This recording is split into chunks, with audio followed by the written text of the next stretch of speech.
Hi, good morning still, dear friends. Welcome here. If I can invite you for to sit, if you still find space, and I think there is on the right side, because then we might not need to use microphones for the Q&A session, but we can just shout out loud. And also because it's a little bit cozier, but feel free to sit if you don't want coziness. Good morning. I'm Koen de Keizer. I'm a policy officer at ECDPM, the European Centre for Development Policy Management. I mostly work on sustainable food systems, also increasingly climate action, and particularly between Europe and Africa, which is the overarching theme of this panel discussion. I'll be the moderator for this panel, and given that lunch is right after this session, I'll be particularly strict with time. As a bit of a background, so leaders everywhere, as we heard from Alan Matthews as well in this opening this morning, are developing and implementing policies for their food systems as they seek to rebalance food security, climate adaptation and resilience, equity and rural development. So do many African governments and the EU. These policies actually mainly target their domestic food systems. However, food systems are a bit like a pasta ball. They are closely connected and intertwined with each other abroad, often dependent on critical imports or export chains, as we also were particularly seen in the COVID-19 pandemic and the supply chain disruptions. Policies can then, unintended or not, impact food systems abroad. For example, African and European food systems are closely intertwined, linked directly and indirectly through trade, investment, development support, cross-border pollutions, policy spillovers, and others. In this complex policy mix, opportunities for EU-Africa cooperation on food systems are plenty, as evident in the quite thriving trade between Africa and Europe. But when one's policy does not align with what a partner envisages or carries cost, tensions can arise as well. So this dialogue seeks to make these opportunities and tensions more explicit and asks, where are the options for cooperation, the areas of tensions, what are the governance and policy changes needed to align stronger and lower unintended consequences? Are Africa and Europe drifting apart or sailing together more? So, friends, it's my honor to introduce you to a fantastic panel. So please give them a hearty welcome to Leuven. The first one is Andrea Alfieri, who is the Deputy Head of Unit for Sustainable Agri-Food Systems and Fisheries, the Directorate General of International Partnerships at the European Commission. The second one is Adriana Opromola, Advocacy Lead at Alliance 2015, which is a strategic network of 7 European non-governmental organizations engaged in humanitarian and development action. Daniel Adeniyi, policy officer at ECDPM in Maastricht, working on sustainable food systems and climate action. And Ambassador, or as I learned in Swahili, Balozi Bitange Ndemi, who is Kenya's ambassador to Belgium and the EU and professor of entrepreneurship. Please take any seats you want. Thank you.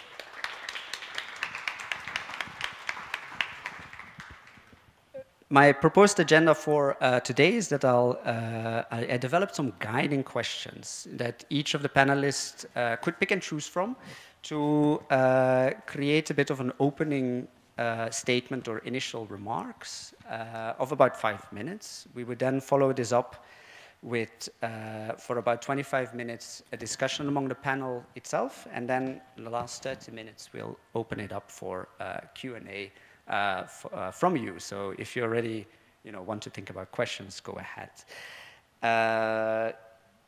You can clap, to make it interactive as possible. You can clap if you agree with a certain point. If you want, you can even give a standing ovation if you strongly agree with a certain point. I haven't seen it yet, but perhaps today will be the day. So if I can start perhaps in the order that I said so, Andrea, would you mind to bite the head off? And I look forward to your introductory statement. Thank you. Thank you. Thank you, and good morning. Does it work? Yes. Good morning, everybody. Pleasure to be here, and I hope you will clap a lot, but if not particularly to me, but in general. But also happy to, let's say, have an entertaining and interactive Q&A session, because I think that's the most enriching part of this type of events. So our moderator has shared a number of questions with panelists, as you can imagine. That would probably take 6 months for each of us to come up with an intelligent answer. I'll do my best. And the first question he asked us to reflect upon was the degree of connection between European and African food systems, and whether they are so connected, they're still connected, and what will happen in the next future. In terms of connection, I can say that looking at, let's say, different variables or across, let's say, different issues, I can definitely say that we are very much connected with our African counterparts in terms of trade flows, for sure, and there is no diminishing trend in that sense in the food sector. The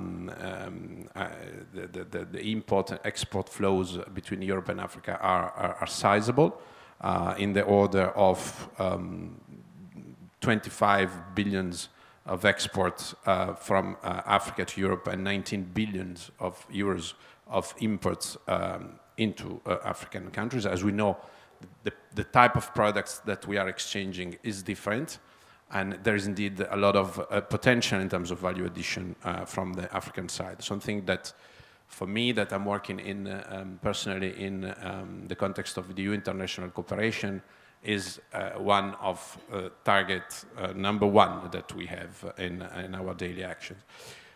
It's also a deep connection in terms of investments, looking at, for instance, foreign direct investments in the agribusiness sector in the African continent. Europe is approximately around $2 billion in this case per year. To give you a comparison, China stands at 0.5 billion in terms of foreign direct investments in the agribusiness sector in Africa. So there is also an interest in terms of investment from the EU private sector, EU companies into the African continent. For us, again, speaking about the cooperation, is not enough. We see a lot of potential to do more, and it's a challenge also to involve, let's say, private sector, European private sector more into the African continent and build business together with African companies. The third channel where I think we can definitely see our connection is about the international cooperation and trade policies, trade relations in general. We've been long-standing supporter with the EU cooperation to the agri-food sector in Africa. We still are. In fact, we have commitments increasing in particularly in the period 21-24. We have allocated 4.5 billion euros to food security as per our country and regional programs. And in terms of trade policies, of course, you all know the history of preferential access being granted to many African countries, different type of schemes. But this is something that I think it's also an important element to stress in terms of connection, because it brings us also to the future type of trade agreements and trade policies, trade access that we should shape with African countries in the light of the continental free trade agreement that our African colleagues are building. Then, I mean, the set of the questions beyond the connection, Koen highlighted the need to identify common priorities, whether we have some or whether we are diverging in terms of priorities. The priority that came to mind, frankly, also in light of all the issues related to climate and all the European legislation that was mentioned by Koen, is about the fact that we all need, we all have a common priority, which is to feed a growing population by reducing the impact, the use on natural resources, and reduce greenhouse gas emissions. This is, I would say, a common priority for all people on the planet, and which is at the heart of this substantial package of legislation that the European Union has adopted in recent years, the Green Deal, of course, with the objective of becoming climate neutral by 2050, but also the farm-to-fork legislation in terms of reducing emissions, halting biodiversity loss, fighting land degradation in Europe and also globally. And I would say, I do not hide that there are some elements of this legislation that, of course, have an impact on third countries, and discussions are ongoing with partners, sometimes heated, sometimes there are aspects of win-win. But let's say I want to stress the fact that Europe has taken a big step in terms of reducing its impact, both in terms of natural resource use and emissions, globally, because we believe that climate change is affecting everybody on the planet, and as Europe we need to take action in that sense to reduce, let's say, our footprint. It's quite an ambitious agenda, because Europe would be the first continent to become climate neutral by 2050. It will bring benefits in terms of course, of climate, stay within the target that we set ourselves in the Paris Agreement, is something that will benefit the entire population of the world. And of course, it creates tensions, internal and external, because change is always bringing this type of phenomena.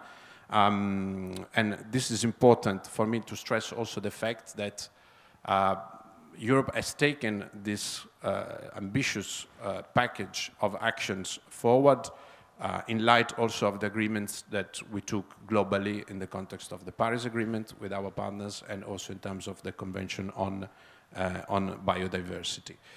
Then Koen asked also in his questions to us to reflect upon our current cooperation and how it is being shaped.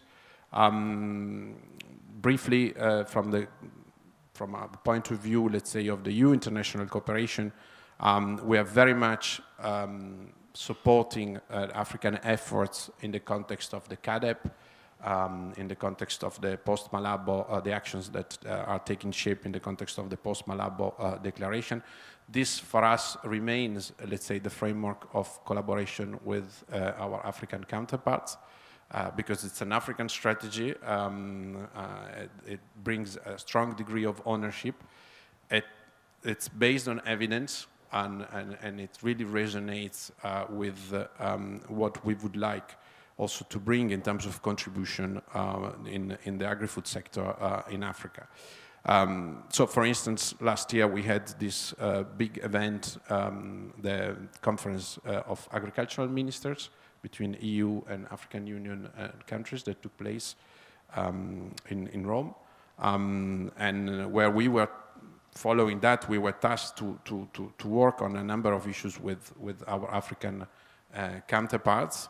I will just name few to give you an idea of the strands of work that are currently ongoing.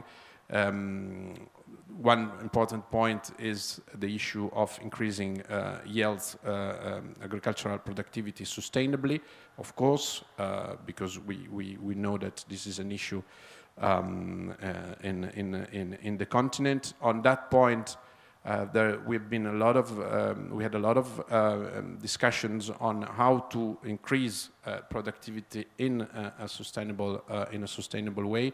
I'm glad to see that the attention is on certain type of approaches, like agroecological approaches, that we are proposing, and we are, let's say, advocating in order to increase soil health and fertility, is getting a lot of traction. This is an aspect on which we would like to, let's say, focus our cooperation more in the years to come, also in the context of research and innovation, which is another big trend of work that we are engaged in with CGIAR, with Africa Research Institutes. We are making an increasing investment in this sense, because we believe that it's a strand of work that can bring enormous benefits in the medium term in the continent. One aspect on which I think we share views, it's the urgent need to tackle climate change, so to increase adaptation and resilience in Africa, in the agri-food sector in Africa, particularly vis-à-vis climate. There we have a number of actions ongoing together with African Union and with regional organizations, particularly on early warning systems, but also on agricultural insurance to cover the part of the risk that cannot be reduced through investment. And maybe here let me stress one point which is very dear to us. It's the issue of water availability, water catchment, and water use. This is probably the most critical aspect of climate change in many drylands area in Africa, and it really needs to be, I think, upscaled in terms of priorities in our narrative, discussions, and also investment. The last two issues I would mention, two strands of work I would mention on which we are putting increasing attention is market integration, particularly I would say intra-African, so the development and the rollout of the Continental Free Trade Agreement. We see studies showing that the goods that African countries trade amongst themselves are more diversified compared to what they export, and they bring more calories in terms of trading of food stuff. There is a lot of potential there in increasing market integration and for the agri-food sector. Last point I wanted to make on areas of cooperation is the attention to private sector. I think we have a common understanding that public investments need to increase, go beyond the 10% that was agreed in Malabo. But for a sustainable transition, we need to bring in private sector much more local and international. In our case, of course, the challenge is to bring in more European private sector in investing in Africa. And again, there we have a lot of work ongoing in terms of business climate and business environment with our counterparts. And I would say that in this context, maybe flag two elements. One is the importance of farmers' organizations. They are part of the business environment. They can provide a lot of services to their members. And they need to be strengthened in this sense if we want to have more equitable value chains. And the other one connected to this is the issue of contract farming and outgrowing schemes. We see this as it's something that has been there for many years, but it's really a trade union between smallholders and private investors that should be exploited more. I conclude just by saying, Koen, a few words on our global gateway strategy, investment strategy, which in a way touches upon all the points that I've just mentioned. It's, as you know, an ambitious investment strategy that upon which the European Union has embarked. It aims to leverage 150 billion euros of investments in Africa through big initiatives together with member states and of course partners, private and public sectors, and it's been rolled out since 2021. In Africa particularly, we have a sort of as a centerpiece of this strategy identified together with African counterparts 12 strategic corridors for hard infrastructure and soft infrastructure development, so transport infrastructure but also soft skills, upon which we would like to concentrate our investments in the coming year. And I conclude here. Thank you. Thank you, Andrea, for quite a wide breadth and overview of the EU's work and engagement on food system and partnerships with Africa. On a bit more of, you know, as a coalition and network of EU organizations. Adriana, would you like to say your introduction? Thank you. Thank you very much, Koen. Good morning, well, good day, everyone. Koen has already introduced Alliance 2015, which I'll just shortly remind you about. We are a strategic partnership of 7 European-based international NGOs working on humanitarian aid and development programs in more than 90 countries to build climate-resilient pathways and transforming food systems together with local civil society. Now, given the broad outreach of our alliance, for the sake of this panel, we decided to take a regional approach, focusing especially on East Africa, given the composition of this panel. I should also clarify that in my role of advocacy lead, I do not directly manage or oversee programs on the field, yet I am entrusted with conveying, channeling evidence, analysis, and influence from the ground based on the experience of our locally based members to contribute to shaping EU policies on humanitarian aid and development. And in my role as advocacy lead, I have the burden, I would say, to already rejoin some of the points touched upon by our previous speaker, Andrea, and dear counterpart, an esteemed counterpart from the institutions, by first of all saying that I asked, actually, our country-based members about what they perceive on the ground about the effects of the interactions between Africa and the European Union regarding food systems. And after listening to them, I had to recognize that these interactions still suffer from what I would qualify as imbalance, inequality, and distance. Let me explain you what I mean. First of all, imbalance of interests and imbalance of rights. I'll give you a few examples from the countries.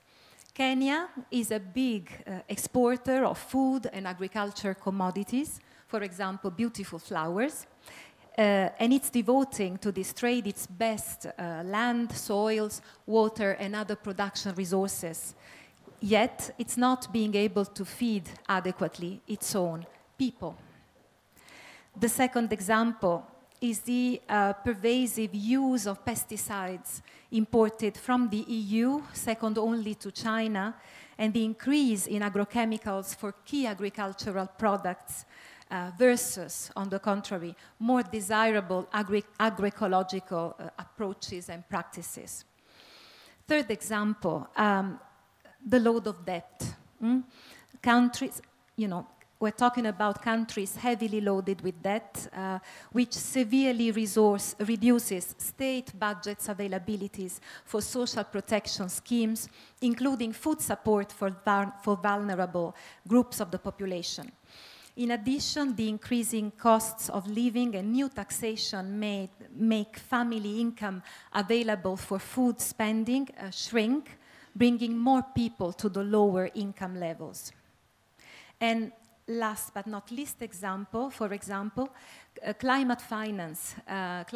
We know that climate finance in most African countries has been mainly devoted to mitigation projects. So Kenya, for example, I was told, has the largest windmill farms in Africa. Yet those projects were realized on community land. Therefore, a starking and rather disturbing conflict between, new development approaches, let's call them, and community rights and the right to food itself. The other aspect I mentioned is inequality. Smallholder farmers and livestock owners, small-scale food processors, and other value chain workers are hardly involved as local stakeholders in policy processes and decisions that affect them, nor they have direct access through their organizations and networks to resources made available by EU programs, indeed. Moreover, in countries like Ethiopia, where 90% of the food supply still comes from traditional farming systems, there are not inclusive financial systems whereby small-scale farmers and food producers could better connect with local private sector and territorial markets. And thirdly, distance. In two senses, let me explain. From an institutional point of view, the main policy decisions that orient and shape the future of food systems tend to be taken at high level among conventional institutional actors and more selected stakeholders with capacity to influence and partner in large-scale interventions and investments. National and local civil society organizations, farmers' organizations, and peasant movements are hardly involved in global processes. An example is the 5th Ministerial Conference of Agriculture under the partnership between the African Union and European Union, which took place indeed in June last year in Rome, which Kenyan civil society organizations were not even informed about with sufficient advance, and time was just too short for meaningful engagement. At the same time, in a second understanding, we see distance also between the food system models that are prevalently being promoted in international fora and the reality on the ground for small-scale food producers, family farmers, local food processors and retailers, indigenous peoples and rural communities that are feeding the majority of the people in the world, especially in Africa.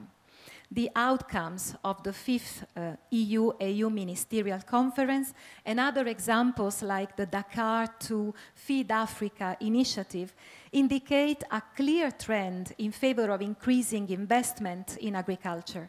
However, this investment looks predominantly oriented towards an agro-industrial business model based on fertilizers, new technologies, formal seed systems, new finance sources, and pursuing profit that is much closer to large-scale agribusiness and privatization schemes than to promoting small-scale farming and agroecology. As Alliance 2015 and as members of Concord, the platform of European development organizations, we would like to see issues like realizing everyone's human right to food and seed sovereignty, the promotion of an agroecological transition at the center of these debates. I am aware of time, therefore I will start summarizing my recommendations for this initial exchange. So in sum, while recognizing that efforts are being made in improving coordinated interventions through especially Team Europe approaches and outreach, there is still room for improvement in engaging a wider range of stakeholders at country level, such as national and local civil society organizations, farmers' organizations, and the local authorities who are accountable to them, and in ensuring that the benefits of new agriculture partnerships trickle down equitably to the grassroots. Family-based, territorially embedded, diversified food provisioning modalities offer the roadmap to end hunger, fight poverty, realize food sovereignty, build climate and shock resilience, and should be promoted to end dependency by ensuring, instead, domestic production of food and environment-friendly agricultural inputs. In the future... Please go ahead. Thank you, thank you. So what I would see as the future of Africa and Europe relations They should tackle common challenges like climate change, the effects of conflicts, and generally the root causes of migration and instability by building upon the positive aspects of their partnership, recognizing African agency, ensuring accountability and delivery on the ground. They should make of agriculture and the rural economy a cornerstone of their partnership, including under the Global Gateway Africa-Europe Investment Package, to address the current problems of food systems by, let's say, a number of approaches, which I will just very quickly recap. First of all, ensure democratic policy decision-making rooted in a human rights framework and support meaningful participation of civil society, small-scale farmers, local communities, taking into account their specificities, their unequal access and decision-making power. Avoid the one-size-fits-all approaches to agricultural development, which overlook the diversities of African contexts and needs of farmers, pastoralists, urban dwellers, etc. Adopt conflict-sensitive approaches to food systems transformation, as we are seeing that conflicts are challenge multipliers, increasingly frequent and impacting well beyond their geographical scope. Implementing localization by enabling country-based international, national, and local NGOs to directly manage food system support programs and ensure impact due to their unique ability to reach out to grassroots. Support the agroecological transition of food systems. I won't spend more words right now on this. Facilitate finance and credit to smallholder farmers and ensure their financial inclusion. And I would see a positive area where there's already, promising dynamics, optimizing the youth engagement in food systems. Africa's share of the global youth population will more than double from 20% in 2023 to 45% in 2100. So youth has an incredible role to play, both in the humanitarian and development response to hunger and food insecurity. I'll stop here. Thank you very much. Thank you very much for pointing towards sort of the equity, inclusivity, and participation weaknesses that are sort of exist in Europe-Africa relationships. I mean, Europe and Africa start from very different power positions in their engagement with each other. And I think your examples that you gave, regarding some examples in Kenya is also a nice bridge to Ambassador's and demo introduction. Thank you. Thank you. I was comfortable because I thought you were going as you introduced, but I can make some intervention. Is it on? Yes, they can hear me. Thank you for the opportunity that we are here to discuss these issues. And thanks to my colleagues here for what they have said. I will try as much as possible to respond to some of the issues raised, not respond, but contribute. Africa and Europe have had relationships which goes beyond a century. We are the closest neighbors, so we work together closely. As Kohn said, we benefit from export of our food to Europe, and Europe benefits from its exports to Africa. There are reforms that we need to do. For example, up to 40% of the food production goes to waste in Africa. We need to reduce that amount of waste by introducing new ways of food preservation, by helping the farmers with technologies that can help them to sustain the food, if we use smaller space to produce more, it will be better for climate adaptation. And that's why we are looking at that space of reducing the waste that we have. EU is our top destination, especially Kenya.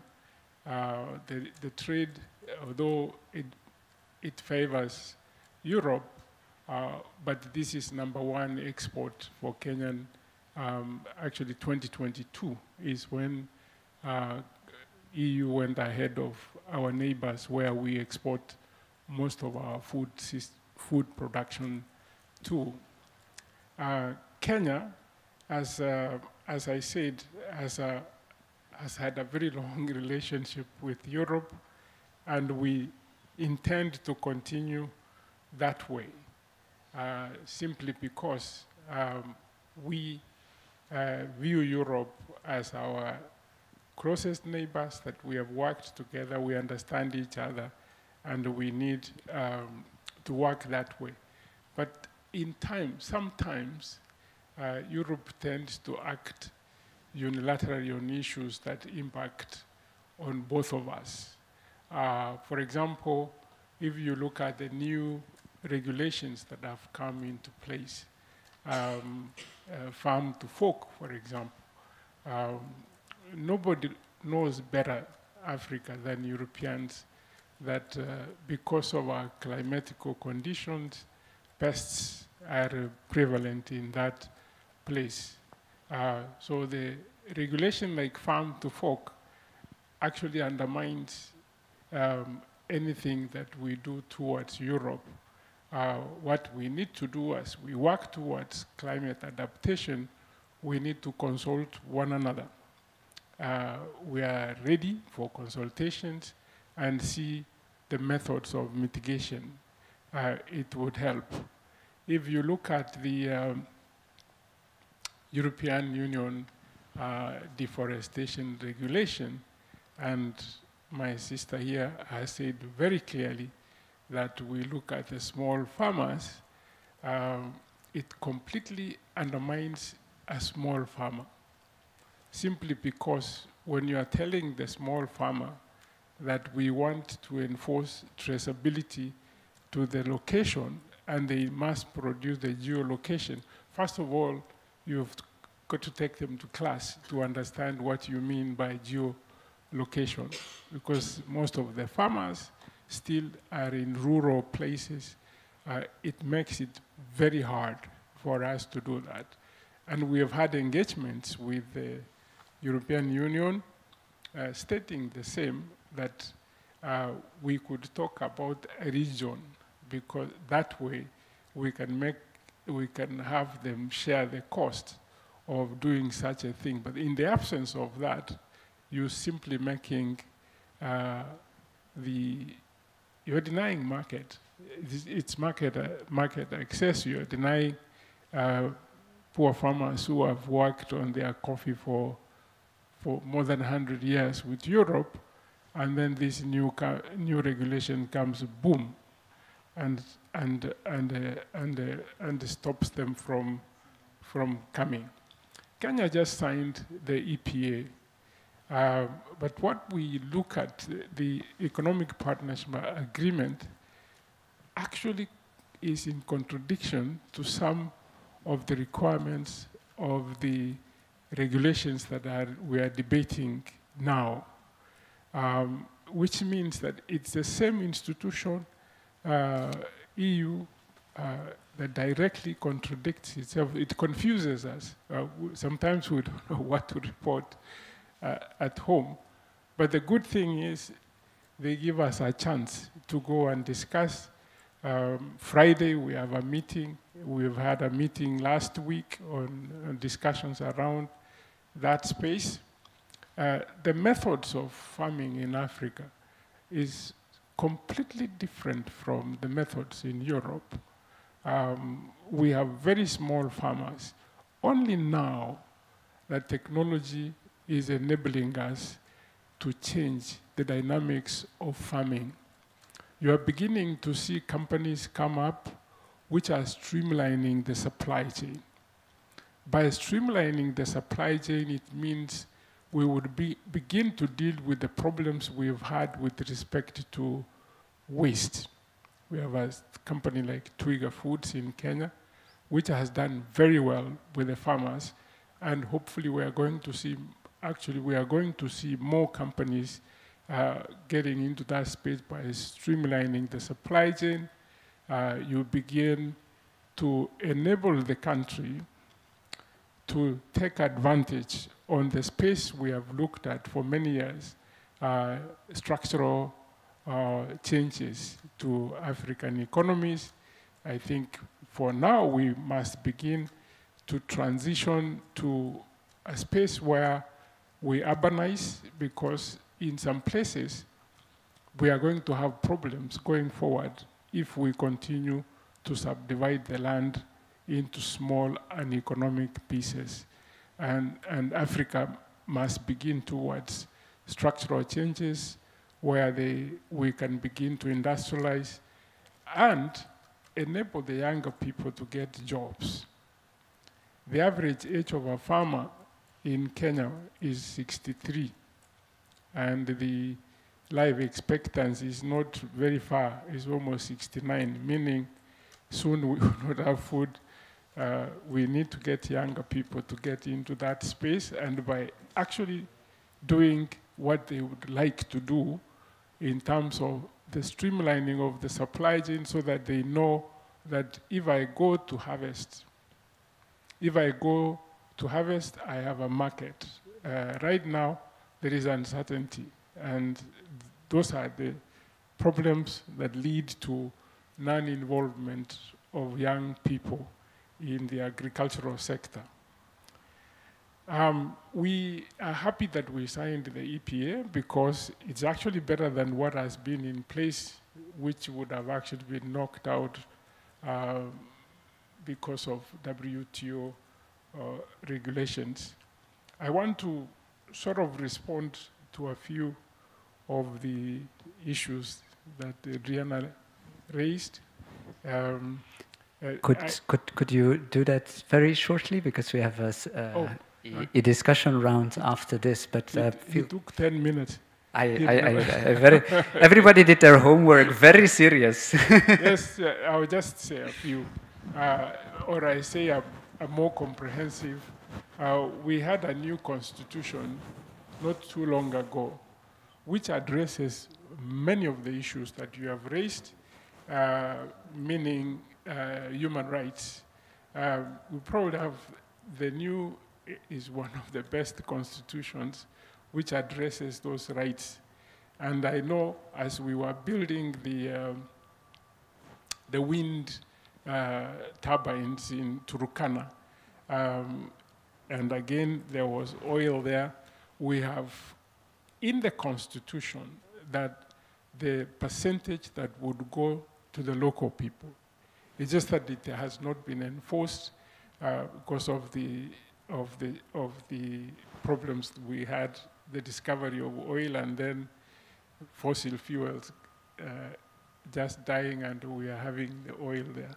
So it's going to be addressed. I am happy you brought the issue of one size fits all, and I wish we can talk to him about it, because EU does create a legislation assuming it would fit everybody, the whole world. We need to fight together on that issue. Agreed on conflict sensitive. I think I would stop here, then I would answer more questions as we, I hope I deserve a standing ovation. Thank you.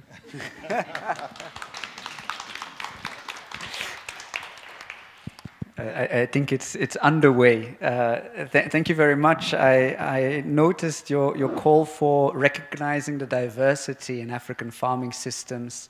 And I remember a few years ago as well the locust plague that sort of came across parts of Eastern Africa, and how what is good for Europe and what would work towards sustainability in European systems might not always advance sustainability elsewhere, or more research is needed for that.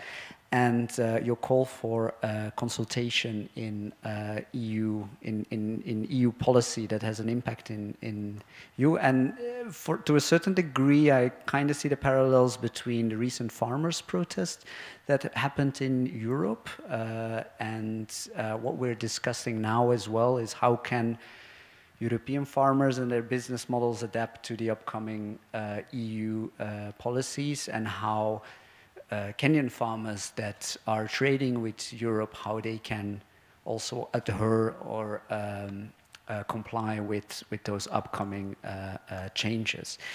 Last but certainly not least is my dear colleague Danielle. Finance was mentioned already a few times as well. I heard the Global Gateway, I heard some other finance mechanisms as well. So Daniel, fire ahead. Thank you very much. I think I would reserve the finance one for the next round if I have that. But you know, if you are the last speaker, you face some constraint. Is that the first one is that maybe all the points that you have, they have already been exhausted, and also time constraint. So I will try as much as possible to also look at it from another angle, and to basically, first of all, highlight in terms of you mentioned around the priorities for Africa's food systems, and basically to highlight what the report of the recently released fourth biennial CADEP review report, it's all about what it highlighted about the state of play of Africa's food system. And the fact is that many of the indicators, many of the targets that have been set, Africa is not meeting them, as it were. So the first one talks about enhancing investment in food systems, and it says basically that governments should increase their budgetary allocation to agriculture to 10%, that Africa is failing to do that. In terms of ODA, Africa is targeting 100% disbursement from commitment. In other words, if dark countries are committing to doing something, they must follow up on it by putting the money there. Essentially, we see that only 4 countries made the target in terms of 100% disbursement from commitment. And there are also some, in terms of foreign private direct investment, only 7 member states in Africa is meeting the target. Another thing is around ending hunger by 2025. The recent statistics from FAO indicates that 61% of Africa's population is food insecure, compared to an average of 30% globally. So, and in terms of also having poverty, I mean, there are a lot of reports that can say that Africa is not doing enough in that. There is another one that speaks about boosting intra-Africa trade, and it is good that we now have the AFCTA. Essentially, it says that we should increase the value of intra-trade by 200% in Africa. We are not doing enough of that, and that is the state of play. So the priorities for Africa's food system basically derive from all these things that I've talked about. It is about attracting more, reprioritizing public expenditure to go more into agriculture, attracting more FDI, foreign direct investment, and ODA. But what we see is essentially also that ODA is going down, that is coming to Africa generally. There is a 7.4% reduction from dark countries in terms of ODA generally, despite the fact that the total is rising by 13.6%. Of course, this is basically being driven by the conflict in Ukraine, the Russia-Ukraine war. So the priorities are very clear for Africa. It's around enhancing investment in food systems, basically also going back to ending hunger by half. And another thing is around enhancing resilience to climate variability. In other words, we talk about adaptation. And then the adaptation finance gap in Africa is so huge in that when we look at the global finance going into climate change, only 4.3% is being devoted to to food systems, and only about 1.1% of that is going to adaptation in agriculture globally, despite the fact that adaptation basically is the pressing need for a lot of African countries to adapt to the impact of climate change. I just want to then say that these are the priorities for Africa. And you can see, following on from that, you see also that the priorities for Europe as far as the food system, Europe's food system is concerned, is basically laid out in the Farm to Fork strategy and also the European Green Deal.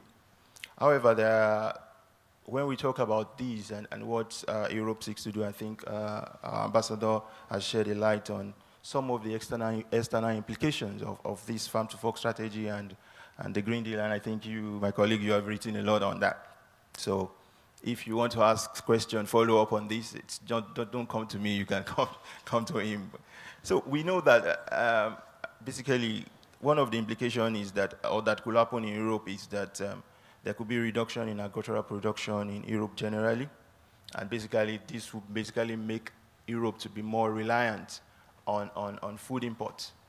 And if care is not taken, this could have a ripple effect on the prices of food items, of commodities, if care is not taken, because there will be a lot of demand coming from Europe.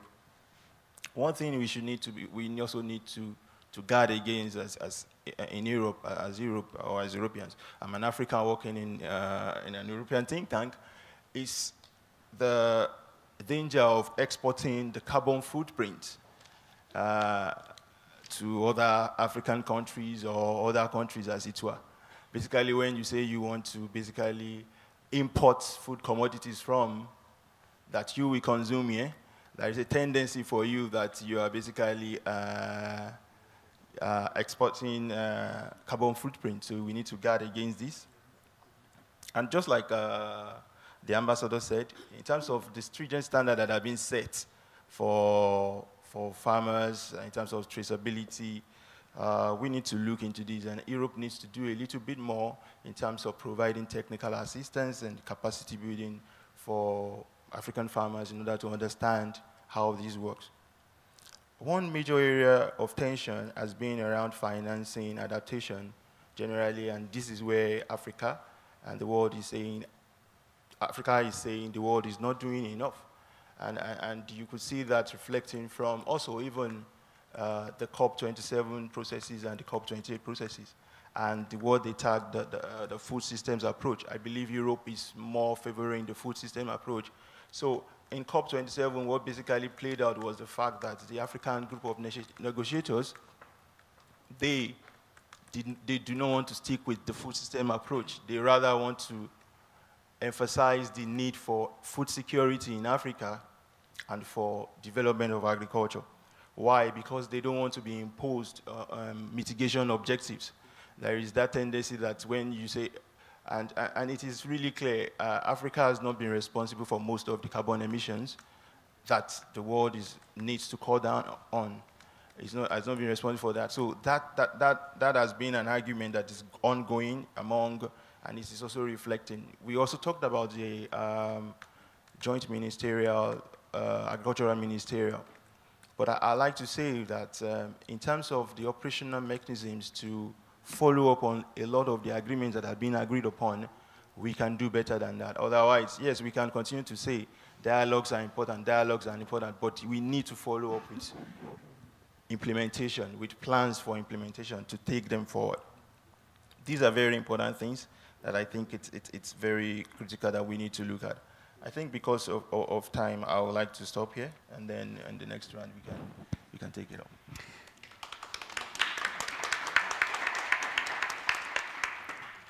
Thank you very much, Daniel, and I do really support your point on the importance of climate adaptation, climate adaptation in African food systems, and especially that looking beyond the sort of announcements at high-level dialogues or conference and so on, but also looking at the follow-up.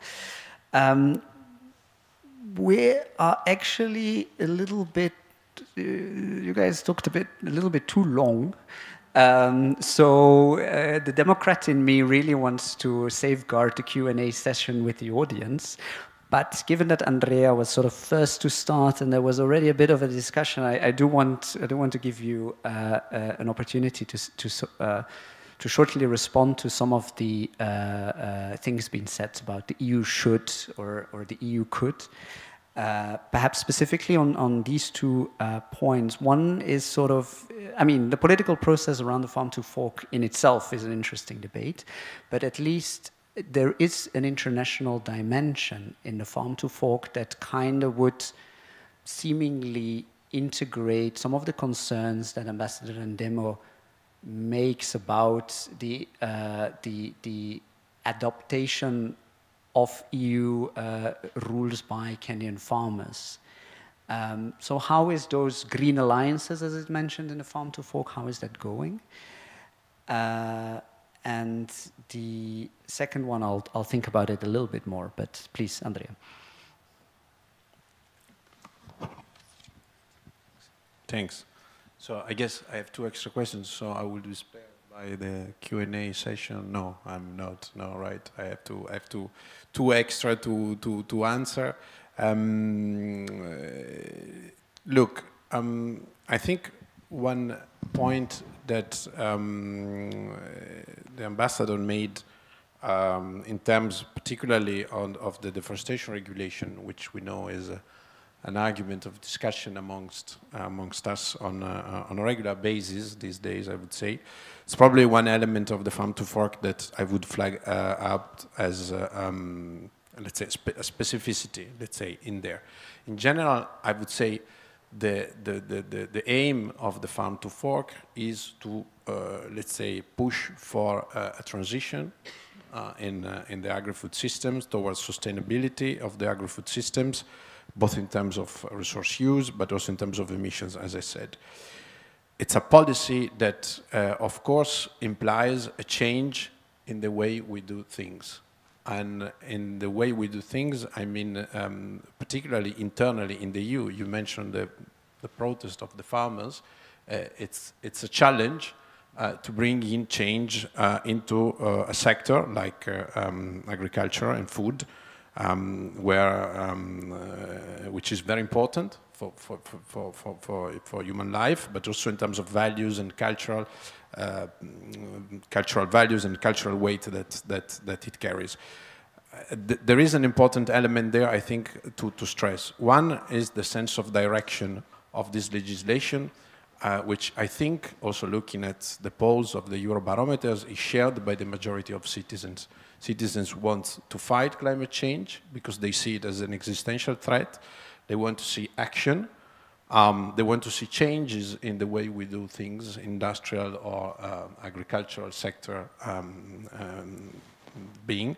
But of course, the sequencing of this change is as important as the final goal.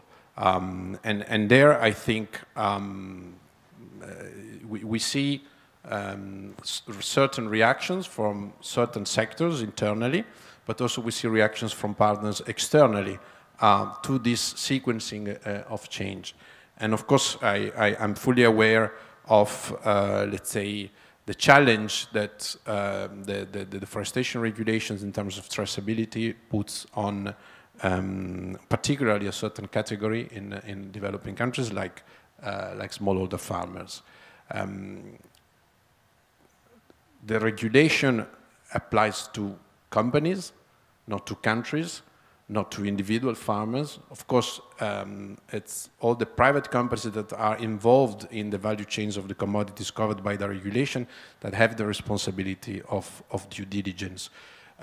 So we do believe that this can be done, that these companies can play a more active role in ensuring this due diligence.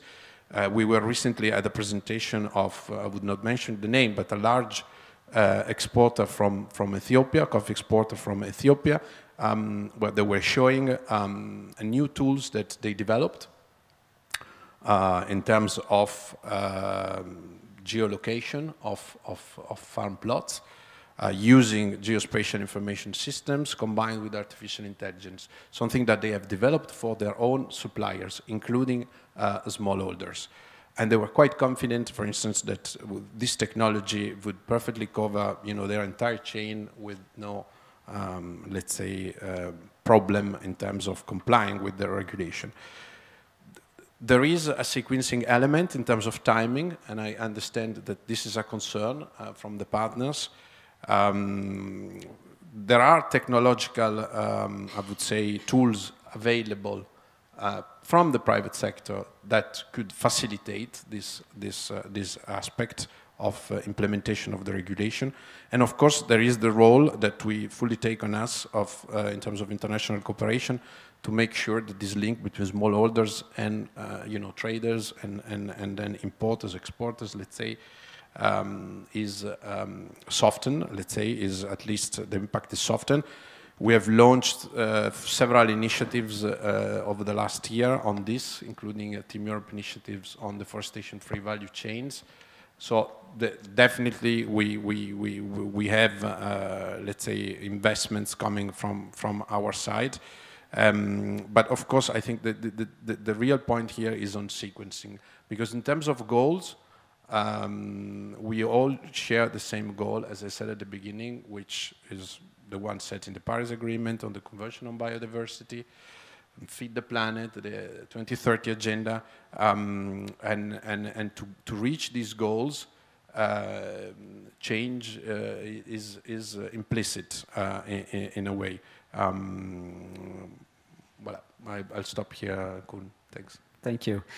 I would like to now open it up to the audience for Q&A. Just some rules, please. It should include a question, not just a statement.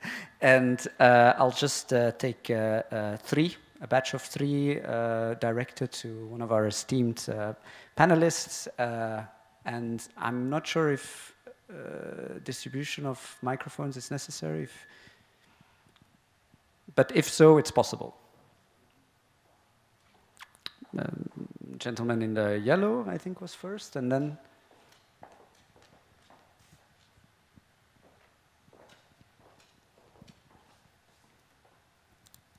Yeah, briefly, as they say in Ghana, where I'm coming from, I've been, since 2008, collaborating with FARA, the Forum of Agricultural Research in Africa.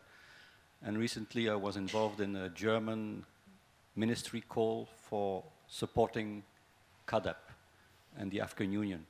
My question is to the ambassador, private sector, and I'm not asking my question to you as a diplomat, but as an entrepreneur. Kenya is an incredibly vibrant entrepreneurial society. Josepha Sako, the current commissioner for agriculture, rural development at the African Union, is tired of not being able to deliver on CADEP, which year after year is failing on its targets. Her latest very ambitious plan is CAP, which is the Common African Agro-Processing. And also Akina Desina of the African Development Bank has a very ambitious plan of attracting millions, not to say billions, in these special agro-processing zones. Africa has definitely the will to have its own agro-processing capacity and industry, packaging, etc. Now, as an entrepreneurial, my question is, this is very top-down, CAP and African Development Bank. But as an entrepreneurial, would you not rather favor a more SME type of approach, where small and medium enterprises are being supported through European Commission, INTPA, whatever, into agro-processing, but at small and even medium small enterprises? And the question goes also to the representative of the INTPA, F3, because one of the criticisms has always been your ticket size for supporting agri-entrepreneurs in Africa is far too high. It's about 1 million, and then you have to present collateral. Question is, are there no facilities on which you can trust in Kenya, whatever, who can deliver small ticket sizes, which is 10,000, 20,000 euros for buying machinery, for example? So questions for two panelists. Thank you. I think there was also a question over there. Good morning. Łukasz Woźniacki, Crop Life Europe. I have a question about the idea that is being supported by the European Parliament, but also many member states, but also farmers that were protesting in Europe recently, so-called mirror clauses, so applying the requirements on the food production to imports coming from the third countries, so applying the same requirements that we have in Europe to the products coming from outside Europe. What would be the impact on Africa, African farmers, African economy of introduction of this concept in the future? Thank you. If there is no third question, the lady to the right.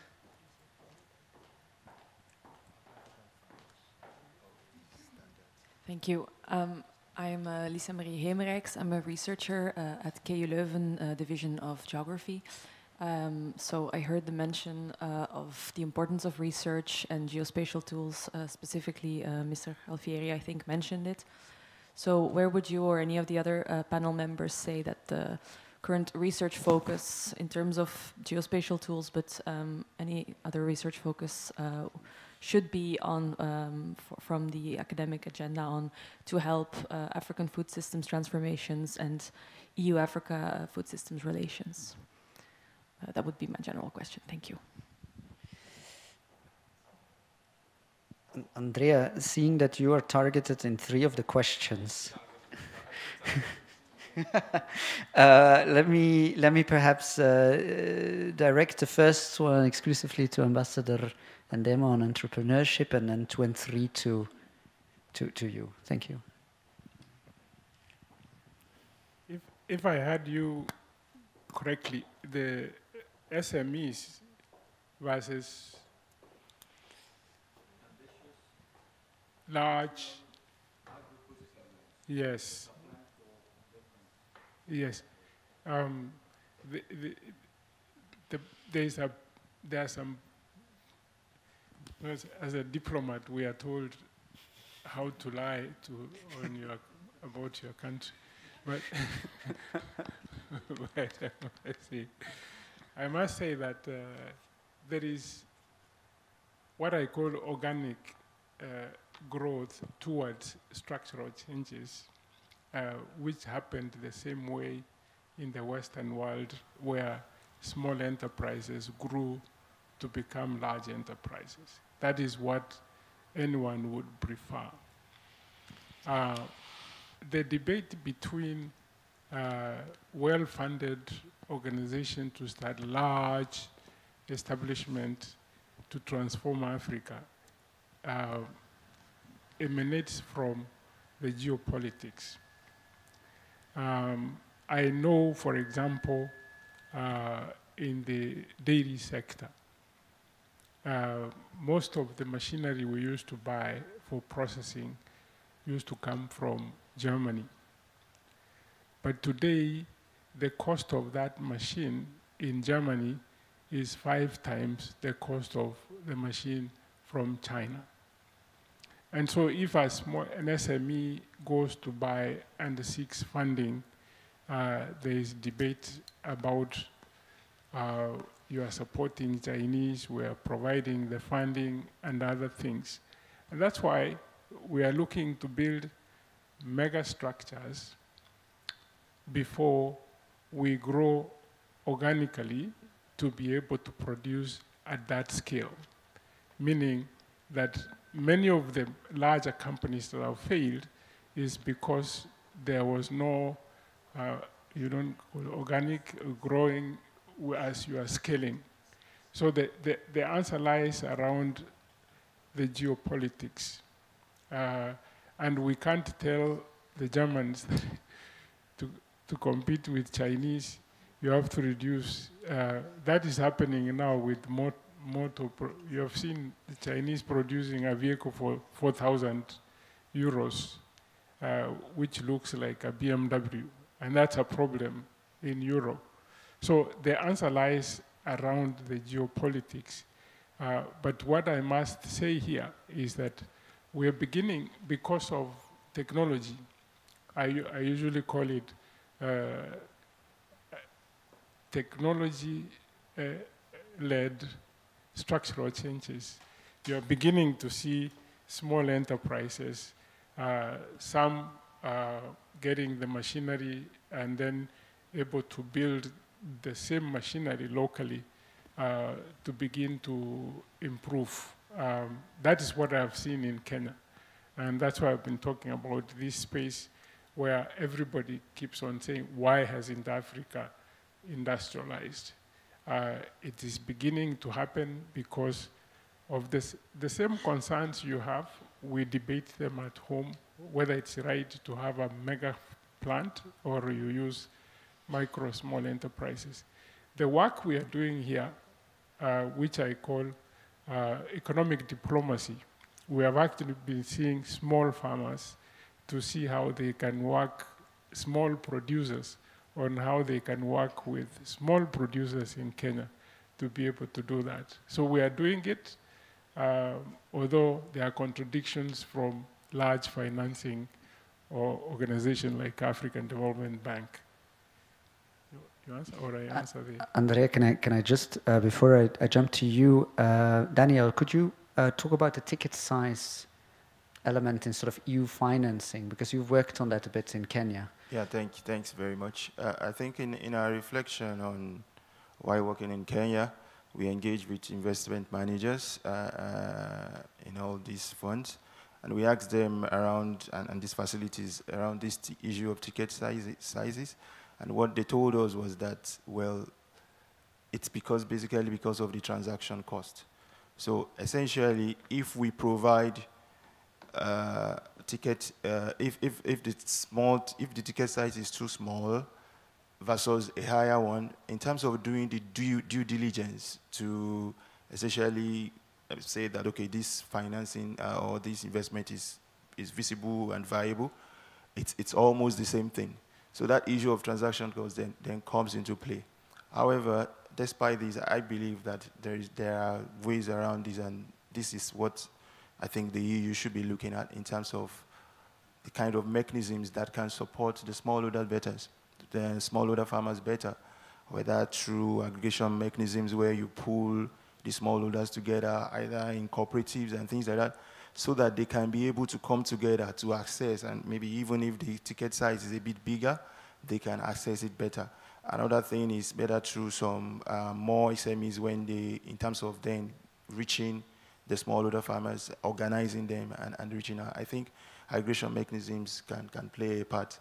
And to basically also respond to what the gentleman said about the special agro-processing zones, yeah, it is a very good initiative, it is, but my own understanding of the way things work in Africa, especially with African government, is that for it to be successful, you need the backing of government at the national level in terms of developing these special agro-processing zones and making sure that resources are channeled. You need infrastructure also, transport infrastructure to direct people there and all of these things. So national government needs to also be able to play, they have a fundamental role to play in terms of the development of these zones and maybe channeling resources to these special agro-processing zones and making sure that the linkages between smallholder farmers and SMEs, they are strengthened. Thanks. Thank you. Andrea, mirror clauses. What's up with that? I prefer the question on SMEs. Mirror clauses, no, I have to say it's a very technical question. And definitely my DG trade colleagues are better placed than me to respond to this.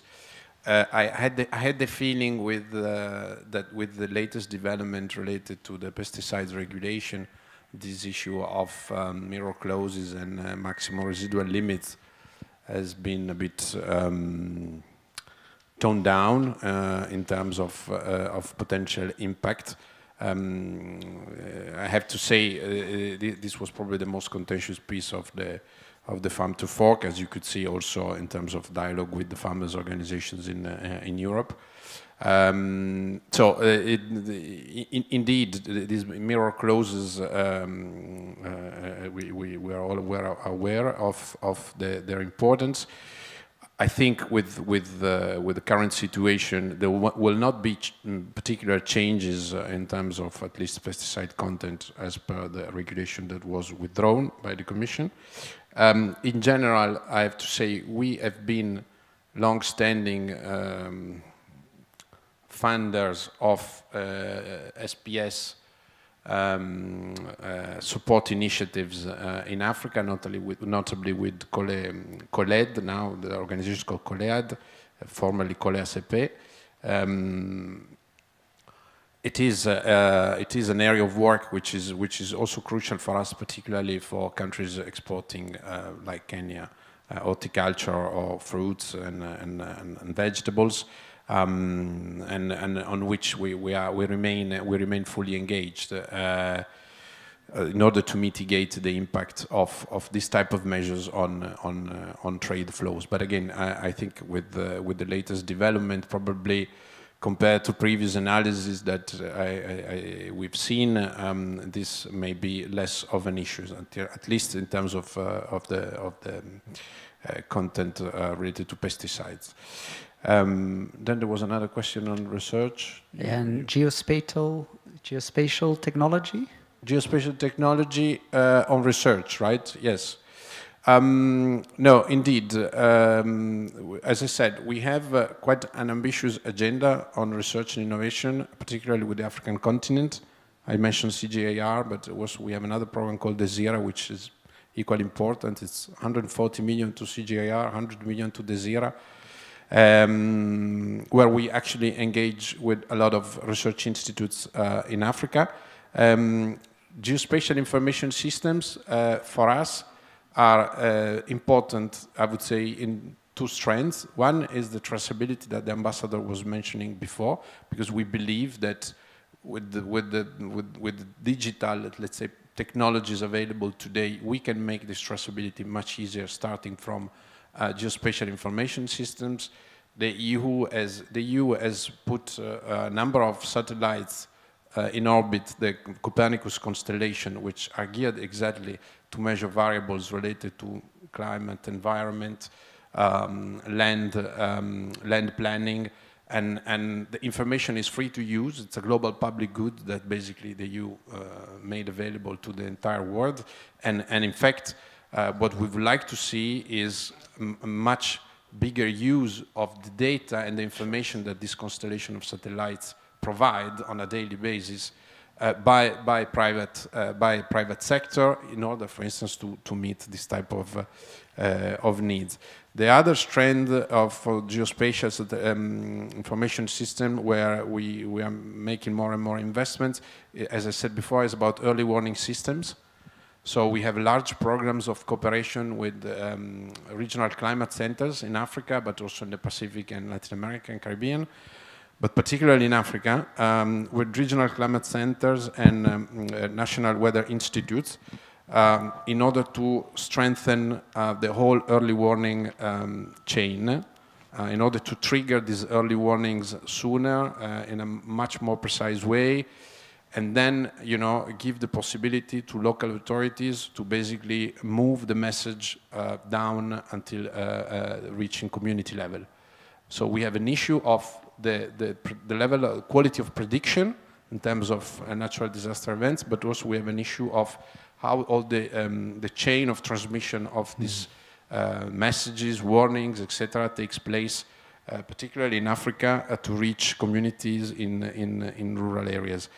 And then on research, of course, soil health and fertility is number one issue in terms of the programs that we have in Africa, exactly to, let's say, contribute to identify the best technologies that we can make available in Africa from a scientific point of view and match this with the economic reality of the farmers that we see there. The issue of fertilizers, Does it make sense to, is it true that in Africa fertilizer use is lower, much lower compared to other parts of the world? Injecting more fertilizer in that type of soil, and I'm being context specific here, does it give which type of results compared to other type of approaches that may be more environmentally sustainable, but also more economically sustainable for the farmers? Because that's the point. We want to propose to farmers a package that works for their conditions, meaning, you know, in situ, but also economic possibilities. They cannot afford to spend 50% of farms' income on synthetic fertilizers. Maybe we should think about another package that works equally well or better across different type of variables. But this type of answers have to come from research. And this is an investment, of course, I finish, that will bring results in the medium term. Yes. Okay. Yes, thank you. I would like to add an example on, to respond and to indeed to take up your question about geospatial research.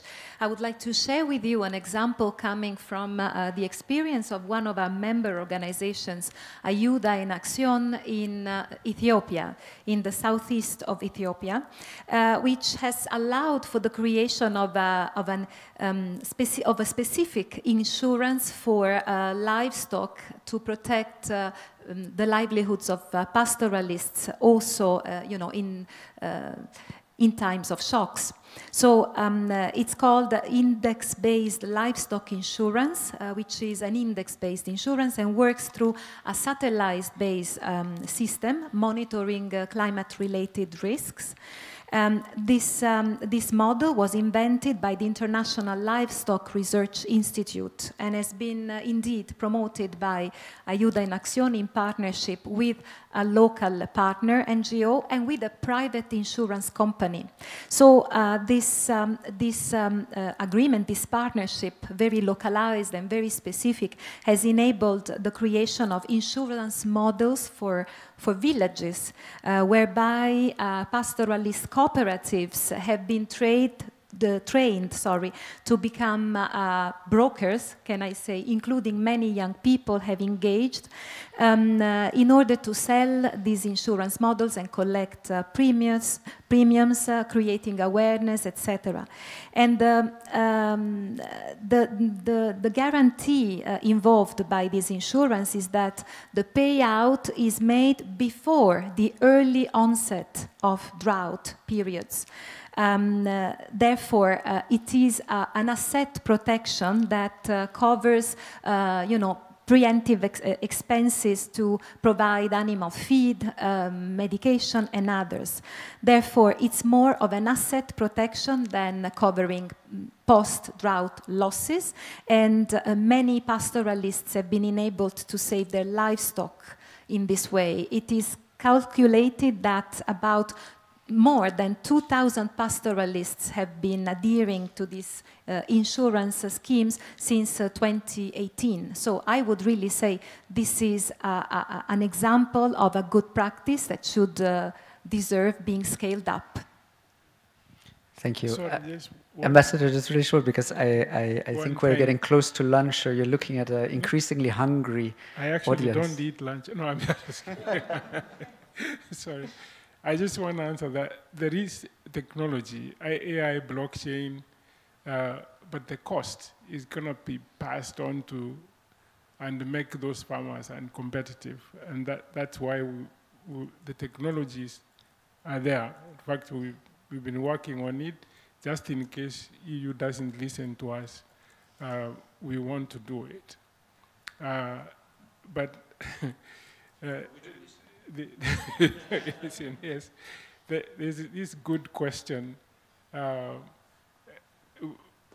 God made it such that winter is in the north and you don't plant, then it rains in the south. We provide when you can't farm. And it's only that now we are forcing things. There is no controversy between Africa and Europe that we can. We start exporting when winter begins, and when finishes and you have sunshine, we stop, we don't intervene. But one thing that we are doing, which is more important, is our northern Kenya, which used to be dry. We have researchers from University of Nairobi, University of Antwerp, Ghent University, which have been working on leveraging natural, no fertilizer, leveraging on Mount Marsabit. When those flakes break, they get onto the ground, they sequester carbon, and we are going to begin to produce food from there. No fertilizer, nothing, taking advantage of what is God-given. Thank you. Sorry, thank you about that. We're really running out of time. So, but I just wanted to ask one last question, which is a very short one, to each of you. Which event this year are you looking forward most in the framework of this sort of EU-Africa food systems, linkages, cooperation, and so on? Daniel. Which event? Which event, policy process? I'm thinking about COP. Is it COP, or is there some other, event or opportunity that you look forward to this year? I'll basically talk about opportunities. And basically, it's around technology transfer. Last year, the Africa group in WTO, they made a communication to the General Council of WTO around the technology transfer not being fit for purpose, for Africa to benefit.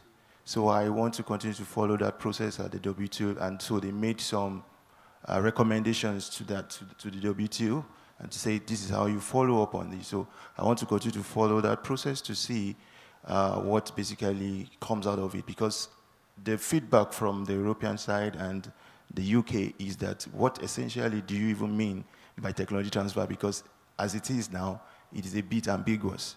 How should we transfer technology? Who should be involved? Who should lead the process? Should the government lead the process? And then, because Africa was saying that the government, it should be state-led and state-incentivized. So I want to continue to follow that process, because we were talking about innovations, R&I, in food systems, which is going to be very important going forward. So I want to continue to follow that process at the WTO level, I think, sir. Thank you. Ambassador? Just two things. I want everybody, as you leave, to ask yourself, how come Elon Musk makes more money from climate transition than Central Africa, which can support the entire world for 10 years in terms of sequestration of carbon? How come? How does that happen? And we are talking about carbon issues here. How come that he makes more money? Actually, manufacturer of those vehicles, that doesn't make money from there. He gets most of it from carbon. True, you know that. Number two is the other question on the global gateway. We would want EU to invest in it. We don't want aid in it. You invest in it. The fact that you invest, if you do a railway across Africa, say, for example, from Mombasa to Pointe-Noire in Central African Republic, most of the young men who are dying in the Mediterranean would not dare go. And we support Meloni, who has been saying that these young men crossing the Mediterranean are being trafficked. Nobody can die there without knowing the outcome, the next, who is going to welcome in Europe, how will they get the jobs in Europe. So it's a problem that we must share, and if that happens, it would sort out most of our problems. Thank you. Thank you. Adriana, what do you look most forward to in 2024? Well, we will definitely take a close look at the European elections coming up in June. That's quite obvious, which is, very important for us because, as we all are aware, there might be a shift in the political composition of the European Parliament and in the distribution of the Commission's portfolios. And so we are preparing as civil society and, member-based civil society to be ready, even in that case, in that scenario, because in all ways, even though should that materialize, I believe the EU should never fail at least two things. Continue implementing nexus approaches to food systems. So therefore, not just look at the immediate short-term humanitarian needs in terms of food insecurity, but always connect with longer-term investments in food systems resilience to build resilience of the communities affected by food insecurity. And secondly, I would really, even though I'm not a fan of that argument, honestly, but I also believe that, it is agreed that we should tackle the root causes of climate change, of food insecurity, instability, which are in their turn the drivers of migration. This is also known. So I believe that investing in food systems by especially empowering the younger generations and making them, self-fulfilled by contributing to their own food systems in many ways, well beyond agriculture and farming, well beyond, will also, probably not even, will also motivate them to invest in their own countries, in their own future. Thank you. Andrea, what is circled red in your agenda? I was going to say the Africa Soil and Health Summit, but this is Soil Health Summit is taking place in May in Nairobi.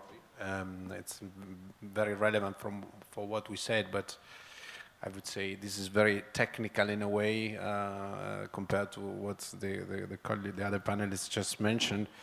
On a global scale, I think it's not just the EU who's having elections this year. It's 40% of the population in 24. It's a crucial year, I would say, for many democracies in the world, because 40% of the population is quite a lot. So we will see changes, and I take the chance to basically say reply to the ambassador, to His Excellency. No, indeed, the Global Gateway is really geared to let's say.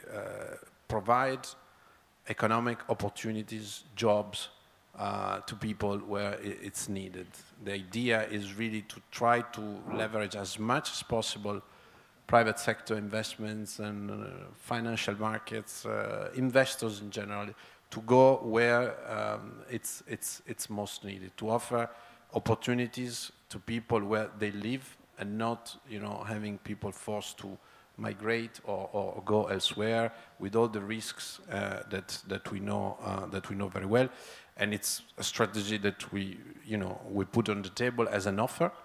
And of course, the concrete actions, the concrete results that the strategy will have will very much depend also on the wishes and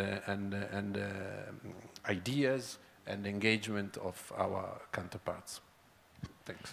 Thank you very much. I have a last request perhaps of the audience to give our dear guests a very hearty round of applause. Before that, I actually have a gift of the organizers. It is a linen cloth featuring the Flemish skyline. I was actually so curious, I already peeked, because I didn't know what the Flemish skyline was actually, but it's very pretty. So please, everyone, a round of applause.